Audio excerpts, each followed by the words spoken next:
یاد رکھیے گا اللہ تعالیٰ نے نا انسان کو خوبیوں اور خامیوں کا مجموعہ بنایا۔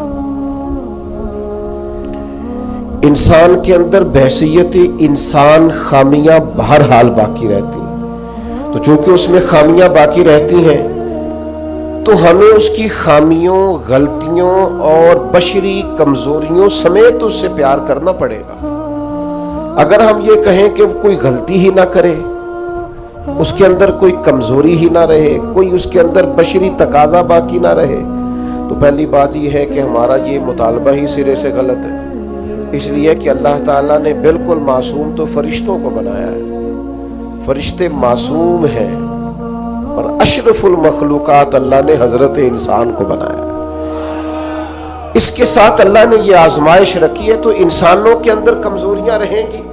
نبی پاک صلی اللہ تعالی علیہ وسلم نے ارشاد فرمایا، جس آدمی کو غصہ آیا اور وہ اپنا غصہ نکالنے پر قادر بھی تھا، لیکن اس نے اللہ کی رضا کے لیے اپنے غصے کو کنٹرول کر لیا، فرمایا اللہ اس کے دل کو امن سے بھی بھر دے گا اور ایمان سے بھی بھر دے گا۔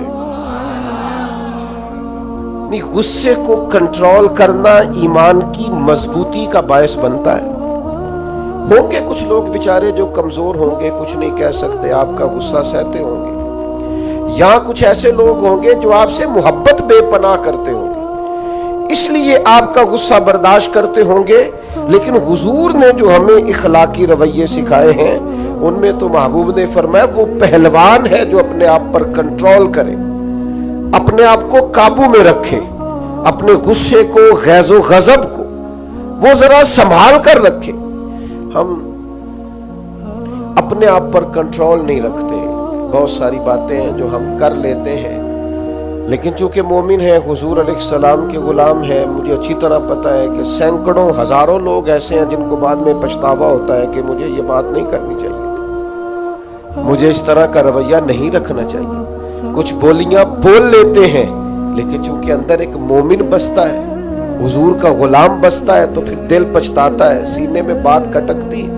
میرے بھائی بہت پہلے سے اپنے اوپر کنٹرول کریں، اپنے آپ کو غیظ و غضب سے، ناراضگی والے جملے بولنے سے بچائیں۔ ہاں بالکل ناراض نہ ہونا بھی زیادتی ہے، ناراض ہونا بھی چاہیے، اور بڑا زبردست ہونا چاہیے، سخت شدت کے ساتھ غصہ کرنا چاہیے، پر کب؟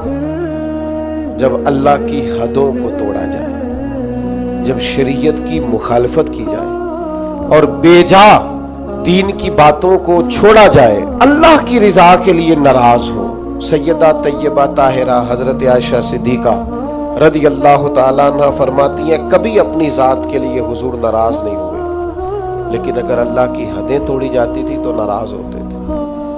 چاہیے نا والد کو کہ بیٹا جان بوجھ کے نماز چھوڑ دے تو ناراض ہو، بیٹی پردہ نہ کرے تو ناراض ہو، چاہیے نا اسے کہ اگر اس کے گھر کے اندر کوئی غیر شرعی کام ہو رہا ہو تو وہ ناراضگی کا اظہار کرے، حکمت کے ساتھ سمجھائے، دانائی کے ساتھ تبدیل کرنے کی پوری کوشش کرے۔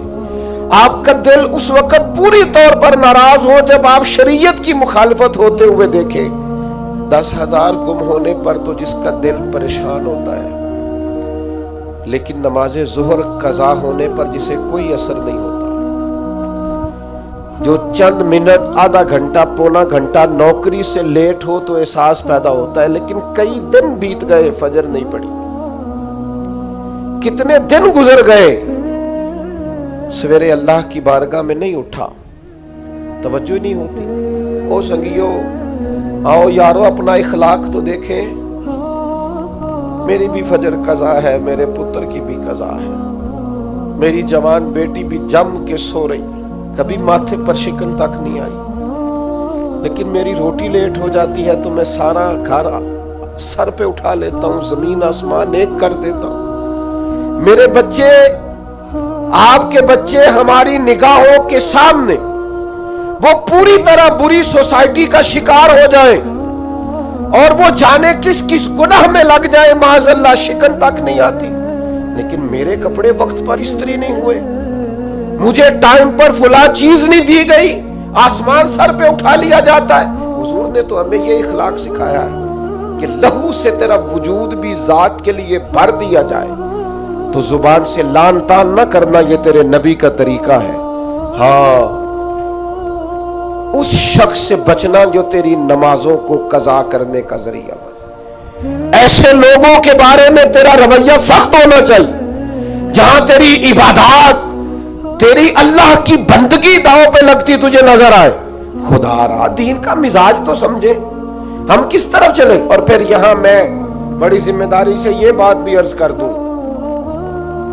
حضور راضی نہیں ہے اس بندے سے جو میلاد کی جھنڈیاں لگائے اور نماز چھوڑ دے، جو جلسہ وقت پہ کرائے، محفل کے لیے صبح شام ایک کر دے اور نماز کے معاملے میں سستی کرے۔ ایسے ہی جان بوجھ کر اگر بلی کو دیکھ کر کبوتر آنکھیں بند کرے گا تو اس کا معنی کیا ہے؟ آپ کے چھپ جانے سے اور ذرا کسی برکت والی چیز کے پیچھے چھپنے سے شریعت کا حکم بدل جائے گا؟ اصل چیز تبدیل کر دی جائے گی۔ حقیقتیں رہتی ہیں، حقیقت چھپ نہیں سکتی بناوٹ کے اصولوں سے، اور خوشبو آ نہیں سکتی کبھی کاغذ کے پھولوں سے۔ شریعت کا حلال حلال رہے گا اور حرام حرام رہے گا۔ تھوڑا سا اپنی ذات کے لیے معافی دے کے تو دیکھیں، غلطی ہو گئی ہے بہو سے۔ اس کے ابا جی نے پنچایت میں آ کے پگڑی کھول کے تیرے پیروں کے سامنے رکھ تو دی تھی، اس کے بھائی نے ہاتھ بھی باندھے تھے کہ آئندہ نہیں کرے گی، چل کر دے معاف، کوئی بات نہیں، کوئی کفر نہیں ہو گیا۔ ہو گئی ہے نا غلطی تیرے ملازم سے، بیچارہ غریب ہے، وہ کہیں اور جا کے اس عمر میں بڑھاپے میں کہاں نوکریاں ڈھونڈتا پھرے۔ چل ہو گئی ہے غلطی، معاف کر دے، درگزر کر دے۔ چل تیرا پڑوسی غریب آدمی بھول گیا تھا، تھوڑا سا کر دے درگزر۔ لیکن ہم اس معاشرے اور سوسائٹی میں رہتے ہیں جہاں ہر وقت جج بنے رہنے کا شوق ہے لوگوں کو، فیصلے کرنا اور مطلق العنان بن کے کرنا، اور بس جی بس میں نے کہہ دیا ہے، اب دوبارہ سے میں کسی کی بات نہیں سنتا۔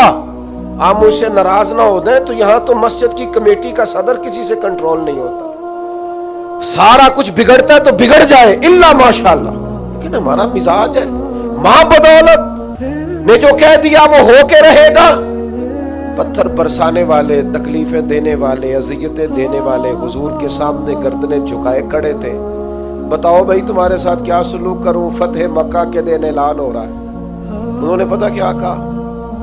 انہوں نے میرے محبوب کے عظمتوں والے باپ کا ذکر چھیڑ دیا، کہنے لگے آپ بھی بڑے ہی کریم ہیں، اور آپ کے والد عبداللہ بھی بڑے ہی کریم تھے، بڑے کریم باپ کے بیٹے ہیں آپ، وہ بڑے کریم تھے۔ نبی پاک علیہ السلام نے فرمایا اگر تم نے یہ کہا ہے تو جاؤ، پھر تم پر کوئی بدلہ نہیں، تمہارے ساتھ وہی سلوک کرنا ہے جو جناب یوسف نے مصر آئے ہوئے بھائیوں کے ساتھ کیا، انہوں نے کنویں میں پھینکا تھا اور جناب یوسف نے سینے سے لگا لیا تھا، لہذا تمہارے ساتھ وہی کچھ کرنا ہے۔ وہ لوگ حضور نے انہیں معاف کر دیا۔ میں اگر ایک جملہ کہوں تو شاید آپ کو اچھا لگے اور آپ کہے کہ یہ جملہ کوئی کسی اچھے ادیب نے اور کسی اچھے دانشور نے بڑی اچھائی سے کہا ہے۔ حضور نے انہیں معاف کر کے رہا کر دیا، پر وہ قیامت تک کے لیے میرے نبی کی زلف کے قیدی بن گئے۔ فرمایا جاؤ نا جاؤ، میں نے تمہیں رہا کیا۔ نبی پاک علیہ السلام نے انہیں رہائی دی اور انہوں نے بلند آواز سے کلمے پڑھنے شروع کر دیے۔ وہ سارے حضور کی زلف نازنی کے غلام ہو گئے۔ معاف کر کے کسی کو غلام بنایا جا سکتا ہے، بدلہ لے کر غلامیاں نہیں ہوتی، محبتیں پروان نہیں چڑھا کرتی، لیکن وہ ہماری طبیعت ہے، مزاج ہے۔ ایک تو معاف کریں، دوسری بات ہمارے جو ماتحت لوگ ہیں نا، ماتحت، ان کے بارے میں اپنا رویہ ٹھیک کریں۔ جن لوگوں کو اللہ تعالیٰ نے پیسے دیے ہیں نا، یا مالک نے انہیں کوئی عہدہ دے دیا ہے، یا ان کے پاس کوئی 10 20 50 200 لوگ کام کرتے ہیں، وہ تھوڑا سا سوچیں کسی وقت بیٹھ کے کہ میں آج ایک فیکٹری کا آنر بن کر اور ایک ادارے کا سربراہ بن کے بیٹھا ہوا ہوں. اگر کل مجھے وہاں کھڑا ہونے پڑ جائے جہاں مزدور کھڑے ہیں تو پھر میرا حال کیا ہو. وہ جو اپنے ماتحت کے ساتھ ہمارا رویہ نا، یعنی حکم چلانے کا ایک مزاج ہے. میں ایک دفعہ ایک بڑی محفل نعت میں مہمان خصوصی بنا لیا گیا، تو میں نیچے اتر رہا تھا تو کوئی صاحب تھے اس محفل میں جو کسی خاص نشست پر وہ بھی بٹھائے گئے تھے، اور میرے ساتھ وہ باتیں بھی کر رہے تھے. باتیں کیا کرنی ہوتی ہیں، بعضوں کا زیادہ مسئلہ تو تصویروں کا ہوتا ہے، تو بھی چل رہی تھی اور نظام چل رہا تھا آگے آگے. تو میں جب نیچے اترا تو ایک غریب آدمی میرے گلے میں پھولوں کا ہار ڈال کے کہنے لگا، پیر صاحب میں بھی سینہ ملا لوں. تو ان سے سینہ جو ملا تو میرے کان میں کہنے لگے، وہ جو آپ کے ساتھ کان میں ہنس ہنس کے باتیں کر رہا تھا، محفلیں بڑی بڑی کراتا ہے، اسے کو مزدوروں کا حق بھی صحیح ادا کیا کرے. آج بھی کیتی جاندے ہو تے لہو بھی پیتی جاندے ہو، کھو کے مال یتیماں دا بھیج مسیتی جاندے ہو. تسی پٹ دلاندے سیندے نہیں، آ ٹوپیاں ہی سیتی جاندے ہو. نفس تے چھری پھیر دے نہیں تے دمبے کیتی جاندے ہو. فرض بھلائی بیٹھے ہو، فرض بھلائی بیٹھے ہو، فرض بھلائی بیٹھے ہو، ایویں ہی نفلاں نیتی جاندے ہو، اور دسو تے سی بلے شاہ نو ایک ہی کیتی جاندے ہو. عجیب مزاج ہے. نوافل کبھی ترجیح اس طرح نہیں ہونی چاہیے کہ فرض پیچھے رہ جائے. بہرحال جس کا جو حکم ہے وہ بات وہی آنی چاہیے. اپنے ماتحت کے حق میں ایک شخص نے حضور سے پوچھ لیا، ایک صاحب نے عرض کر ہی دیا، انہوں نے بات ہی کر دی. عرض کی، یہ سنن ابو داؤد شریف میں موجود ہے، کہ یا رسول اللہ میرا ملازم بڑی غلطیاں کرتا ہے، آخر کتنا کو معاف کروں؟ کوئی حد بھی ہوتی ہے. بڑی غلطیاں، بڑی کوتاہیاں، بڑی کمزوریاں، تو اس نے گن کے معاف کرنے کے لیے، حضور کتنی بار معاف کروں؟ آخر بعض لوگ بعض باتیں جھلملا کے کرتے ہیں نا جی، حضور آخر کتنا کو معاف کروں؟ نبی کریم علیہ السلام نے گویا فرمایا، اگر تو نے گن کے ہی پوچھا ہے نا تو چل اس طرح کر، ایک دن میں 70 بار تو معاف کیا کرنا. ایک دن میں کتنا معاف کرنا ہے؟ تجربہ تو کریں کہ کیا ہم نے کبھی 7 دفعہ بھی معاف کیا ایک دن میں؟ حضور نے فرمایا 70 دفعہ معاف کر. اور ایک شخص کو تو نبی کریم نے ان لفظوں سے تنبیہ فرمائی، فرمایا تیرے غلام پر جتنا تجھے حق حاصل ہے نا تیرے اختیار میں، تیرے رب کو اس سے کئی گنا بڑھ کے تیرے اوپر اختیار ہے.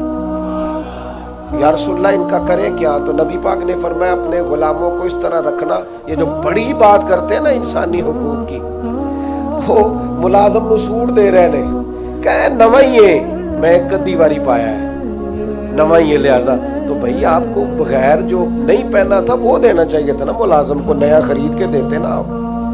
یہاں تو لوگ زکوٰۃ بانٹتے ہیں اپنے ملازموں پہ، تو سیاسی زکوٰۃ بانٹتے ہیں. ہاں اس کو پیسے جو وقت کام آ جائے گا، تھوڑی تھوڑی کر کے وہاں بانٹو، جب ٹائم ملے گا تو بلا لیں گے. خو کرے حمد سے تھوڑا سا گلا بھی سن لے، گولی اگرچہ کڑوی ہے پر ہو سکتا ہے شفا ہو. ہر دینی کام میں بھی سیاست کرتے ہو، ذات کے لیے استعمال کرتے ہو. سنو یہ میرے نبی پاک کا اخلاق ہے. یا رسول اللہ غلاموں سے کس طرح گزارا کرے؟ فرمایا جس طرح کا خود کھانا اسی طرح کا انہیں بھی کھلانا، جس طرح کا خود پہننا اس طرح کا انہیں بھی پہنانا. سیاستہ میں موجود ہے. اور فرمایا ان کی طاقت سے بڑھ کر کبھی انہیں کام نہ بتانا. اور میرے محبوب کے غلاموں نے تو اس طرح عمل کیا کہ حضرت ابو ذر غفاری جیسے سردار اپنے گھر سے نکلے تو غلام ساتھ تھا. سامنے سے ایک سردار دیکھ کے حیران ہو گیا، کہنے لگا ابو ذر یہ کون ہے؟ فرمایا میرا غلام ہے. کہا حد ہو گئی یار، اس کے کپڑے قیمتی ہیں اور تمہارے کمزور ہیں، یہ انقلاب کیسے آیا؟ تو جناب ابو ذر غفاری فرمانے لگے یہ میرا انقلاب نہیں، یہ محمد عربی کا دیا ہوا انقلاب ہے. یہ کس نے ذروں کو اٹھایا اور صحرا کر دیا، یہ کس نے قطروں کو ملایا اور دریا. غالباً ایک غیر مسلم کے شعر ہیں. یہ کہتا ہے یہ کس نے قطروں کو ملایا اور دریا کر دیا، کس نے ذروں کو اٹھایا اور صحرا کر دیا، یہ کس کی حکمت نے یتیموں کو کیا در یتیم. اور غلاموں کو دنیا بھر کا مولا کر دیا۔ جب حضرت بلال کو کعبے کی چھت پر اذان پڑھنے کی باری آئی تو کچھ لوگوں نے مشورہ دیا تھا کہ حضور کافر پہلے ہی مر گئے، تو حضرت بلال کو کعبے کی چھت پہ دیکھیں گے تو اور مر جائیں گے، تو یا رسول اللہ روز بلال نہیں پڑھنی ہے، اگر اجازت ہو تو کوئی اور نہ پڑھ لے۔ تو فرمایا نا بھئی اذان تو بلال ہی پڑھیں گے اور کعبے کی چھت پہ پڑھیں گے، اور حق انہی کا بنتا ہے۔ کمر اچھا ہے فلک پہ نہ ہلال اچھا ہے، تیری نظر بھی نہ ہو تو دونوں سے بلال اچھا ہے۔ نبی پاک صلی اللہ تعالی علیہ وسلم نے نا غلاموں کے ساتھ بالخصوص اچھا سلوک کرنے کا، جناب حضرت سیدہ ام سلمہ رضی اللہ تعالی عنہ بیان فرماتی ہیں کہ وہ وقت جس وقت میں حضور کا وصال ہوا اور وہ مرض جس مرض کے ساتھ ظاہراً سرکار کا وصال ظاہری ہوا، فرماتے ہیں اس وقت بھی میں نے حضور سے جو آخری جملے ظاہری طور پر سنے وہ یہی تھے کہ نماز کا خیال رکھنا اور غلاموں سے اچھا سلوک کرنا، اپنے ماتحت لوگوں کا خیال رکھنا، سخت لہجہ، آمرانہ مزاج۔ میرا ایک جاننے والا شخص ہے، اس کے ہاں سے نا کوئی 40-50 لوگ تنخواہ لیتے ہیں، کوئی ادارہ ہے تو وہ اس کا بنایا ہوا تو 40-50 لوگ تنخواہ لیتے ہیں۔ تو ایک دن کسی تنخواہ لینے والے شخص نے اس سے آ کے کہا یار ادارہ تیرا ہے تو ہم تیری قدر بھی کرتے ہیں، تو دل کرتا ہے تنخواہ تو دے۔ تو اس بندے نے رونا شروع کر دیا، کہنے لگا غریب ماں کا بیٹا ہوں اور کسان باپ کا بیٹا ہوں، کسی کو تنخواہ دیتے ڈر بڑا لگتا ہے، تو اللہ نے ڈیوٹی لگا دی، ڈر لگتا ہے۔ اگرچہ میرے سائنوں سے جاتی ہے، میری اطلاع سے جاتی ہے، پر مجھے ڈر آتا ہے، مجھے خوف آتا ہے، میں اور کسی کو تنخواہ دوں، میں اور میں نہ تو مجھے خوف آتا ہے، یہ باہر ہی کوئی اور ہی کرے، میرے والا کام۔ اپنے اندر احساس پیدا کرو یار 4 لوگ ہمارے ماتحت ہوتے ہیں، آپ یقین کریں خون خوش کیا ہوتا ہے بعض لوگوں نے اپنے ملازمین۔ ایک چھوٹی سی بات اور عرض کروں، عورت بیچاری کی عقل ناقص ہوتی ہے، عورتوں سے اچھا سلوک، اپنی گھر والی کے بارے میں رویہ نرم، مقابلے کی فضا نہ پیدا کریں اپنے گھر میں۔ نبی پاک علیہ السلام نے ناز برداری فرمائی ہے ازواج مطہرات کی، حضور کا سلوک کریمانہ رہا ہے، محبوب کی شفقت رہی ہے، سخت ترین لہجہ اور رونق والا مزاج اپنی گھر والی کے حق میں، یہ بھی انداز نبی پاک علیہ السلام کا دیا ہوا نہیں ہے۔ حضور نے فرمایا تم میں سے سب سے بہتر وہ ہے جو اپنے گھر والوں کے لیے بہتر ہے، اور فرمایا میں تم سب سے بڑھ کر اپنے گھر والوں کے لیے بہتر۔ دوستوں کے ساتھ خوش گپیاں اور دیر تک خوشگوار موڈ، اور گھر جاتے ہی لہجہ ترش، اور جناب آپ بابا میں تھکا ہوا آیا ہوں، میرے پاس ٹائم نہیں ہے زیادہ باتیں سننے کا، یہ حضور کا دیا ہوا اخلاق نہیں ہے۔ وہ تو لباس ہے مرد عورت کا اور عورت مرد کا۔ ایک تیسری بات اپنے ذہن میں اور ضرور آج ہم نے بٹھا کے جانی ہے، وہ یہ ہے کہ نبی پاک صلی اللہ تعالی علیہ وسلم کا نا مزاج مروت والا ہے، مدارات والا ہے۔ آج کچھ لوگوں کو شوق ہو گیا ہے، وہ کہتے ہیں جی میں جی بات سچی کرتا ہوں جی، میں بندہ ذرا کھرا ہوں جی لہذا لوگوں کو پسند نہیں۔ یہ آپ کی ذاتی کی ہوئی تشریح ہے۔ کھرا بندہ لوگوں کو بڑا پسند ہوتا ہے، آپ کھرے ہوں گے پر آپ کا رویہ کھرے لوگوں والا۔ کچھ لوگ کہتے ہیں جی میں جی بات سچی کرتا ہوں لہذا کڑوا ہوں۔ او بھائی کائنات میں سب سے زیادہ سچے مدینے والے محبوب ہیں، لیکن حضور کا لہجہ تو شہد سے بھی زیادہ میٹھا ہے۔ یہ کیا بات ہوئی؟ یہ آپ جھوٹ بول رہے ہیں کہ میں سچا ہوں تو کڑوا ہوں۔ سچائی تو میٹھی ہوتی ہے، سچائی تو حسین ہوتی۔ آپ کا انداز کڑوا کسیل ہے۔ میں جی سچ آپ اصل میں سچ بولتے ہیں دوسروں کے بارے میں، 2-4 سچ اپنے بارے میں بھی بولیں اور بول کر کہیں کہ یہ میرے اندر کمیاں ہیں، بولیں سچ۔ دوسروں کی غلطیوں کا تو شک ہوتا ہے نا، اپنا تو بندے کو پاک ہوتا ہے نا۔ کہ یہ میرے اندر ہے، اپنی چھپائے پھرتے ہو، اپنیوں پہ پردے ڈالے ہوئے ہو، اپنے اوپر ملمر میک اپ کیے ہوئے، دو چار سچ اپنے بارے میں بولو نہ پتہ چلے تم نے تو جب بھی سچ بولا ہے دوسرے کے بارے میں بولا ہے۔ تو یہ ملوث مدارات نبی پاک کے غلام بیدام تھے صحابہ۔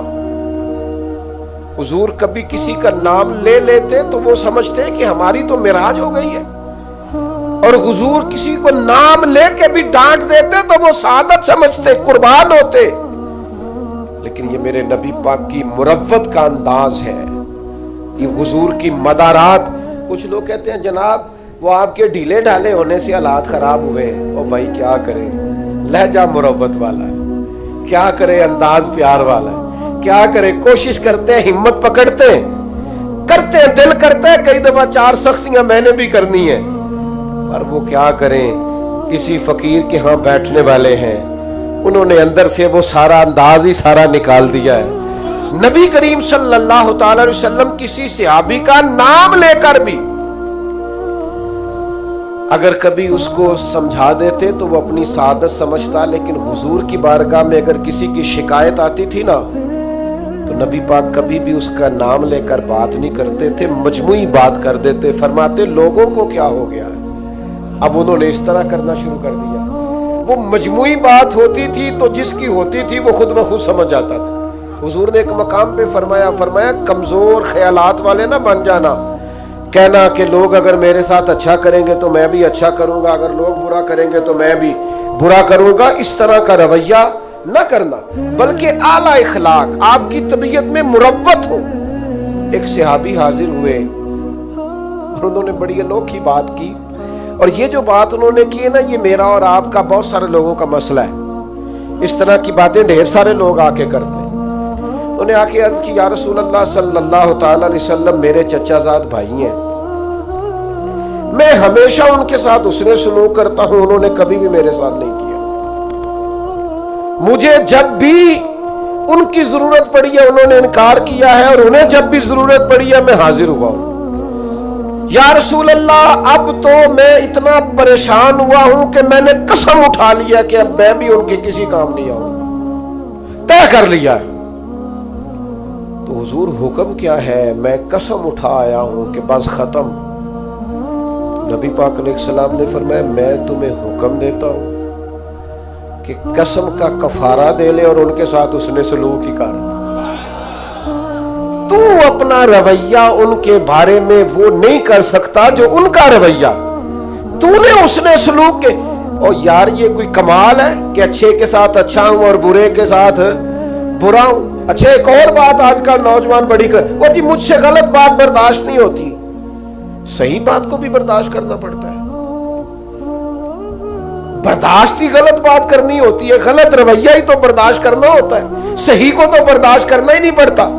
اگر آپ سے غلط لہجے برداشت نہیں ہوتے، بے مروت لوگ برداشت نہیں ہوتے تو آپ سے برداشت کیا ہوتا ہے؟ نبی کریم علیہ الصلوۃ والسلام کے صحابی نے ہم سب کا اتنا بڑا مسئلہ حل کیا، یا رسول اللہ قسم اٹھا لی ہے اب میں بھی وہی کروں گا جو وہ کرتے ہیں۔ تو حضور نے گویا سبق دیا میرے غلاموں کی یہ شان نہیں۔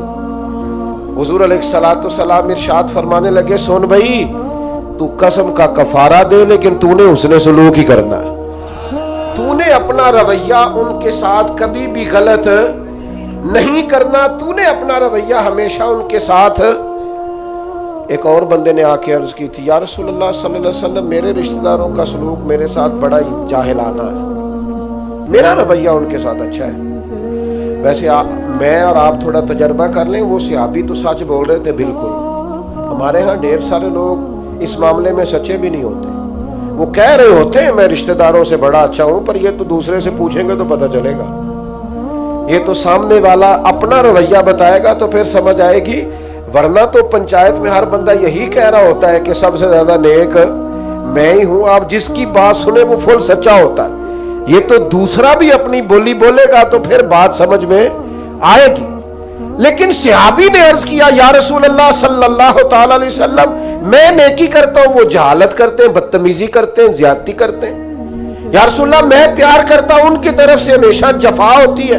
تو یہ مروت سکھائی ہے حضور کے اخلاق نے۔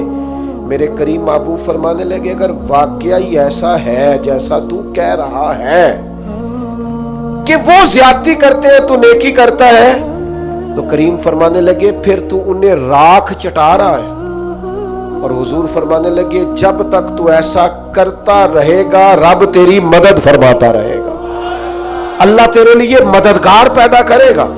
اپنی مروت کو کبھی نہ کچلیں، سامنے والا کرے گا رویہ جس طرح کا بھی اس نے کرنا ہے، جو بھی اس کی طبیعت ہے وہ کرے گا، اور کرتے رہتے ہیں لوگوں کی طبیعت ہوتی ہے وہ اپنے حساب سے چلتے ہیں، لیکن ہمیں اپنے رویوں کو کبھی بھی کمزور نہیں کرنا، کسی مقام پر بھی کوئی ایسا کام نہیں کرنا جس سے چھلکے کہ ہم نے مروت چھوڑ دی ہے۔ اور چوتھی اور آخری بات جس کے بعد ہم نے اختتام کی طرف بڑھنا ہے وہ یہ ہے کہ نبی پاک علیہ السلام نے ہمیں ایک بہت بڑا اخلاق یہ سکھایا ہے کہ نیکی ہمیشہ یک طرفہ کرنی، نیکیوں کو تجارت نہیں بنانا، دوسرا بھی کرے گا تو پھر میں بھی کروں گا۔ یہ ہمارے ہاں نا ایک رواج ہے کہ وہ میری طرف آیا تحفے بڑھا کے تو پھر میں بھی اس کی طرف تحفے بڑھا کے جاؤں۔ نیکی ہمیشہ یک طرفہ ہوتی ہے، اس لیے کہ اجر اللہ سے لینا ہے، بندوں سے نہیں لینا۔ نبی پاک علیہ السلام کا اخلاق یہ ہے کہ محبوب ہمیشہ یک طرفہ خیر خواہی کرتے تھے، کبھی مطالبہ نہیں کرتے تھے سامنے والے سے کہ وہ بھی خیر خواہی ہی کرے۔ آپ دیکھیے طائف والوں نے کیا کیا، مکے والوں نے کیا کیا، دیگر بہت سارے قبائل تھے ان کا رویہ حضور کے بارے میں کیا تھا، لیکن نبی پاک کا رویہ ان کے بارے میں یہ تھا کہ اگر مکے میں قحط پڑ گیا تو حضور نے غلہ بھجوایا، اگر وہاں حالات خراب ہوئے ہیں تو نبی پاک نے ان کے لیے دعائیں فرمائی کہ یا اللہ باران رحمت فرما۔ وہ لوگ بدر کے اندر تلواریں لے کر لڑنے کے لیے آئے، لیکن حضور کا عالم یہ ہے کہ محبوب فرماتے ان کی رسیاں ڈھیلی کر دو، اگرچہ یہ لڑنے آئے تھے اور ہمارے قیدی بنے ہیں، اگرچہ ان لوگوں نے بڑا ستایا تھا، پر حضور فرمانے لگے یہ ہائے ہائے کرتے ہیں تو مجھے نیند نہیں آتی۔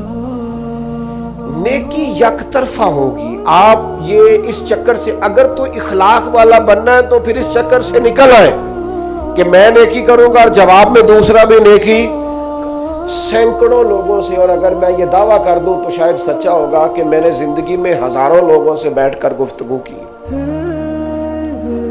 لیکن ہمارا طریقہ کار وہ نہیں جو اعلیٰ اخلاق نبی کریم نے ہمیں سکھائے۔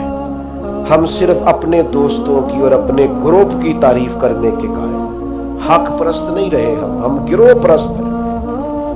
ہمیں اپنے گروپ، اپنے گروہ، اپنے لوگوں، اپنے حلقہ احباب مجھے کہہ لینے دو، وہ صرف ایک ہی آستانے کے مرید اگر سارے ہو جائیں تو پھر ہی وہ ٹھیک ہو سکتے ہیں۔ اہل حق کا صحیح عقیدے کا بھی دوسرا بندہ ہو تو ٹھیک نہیں ہوتا۔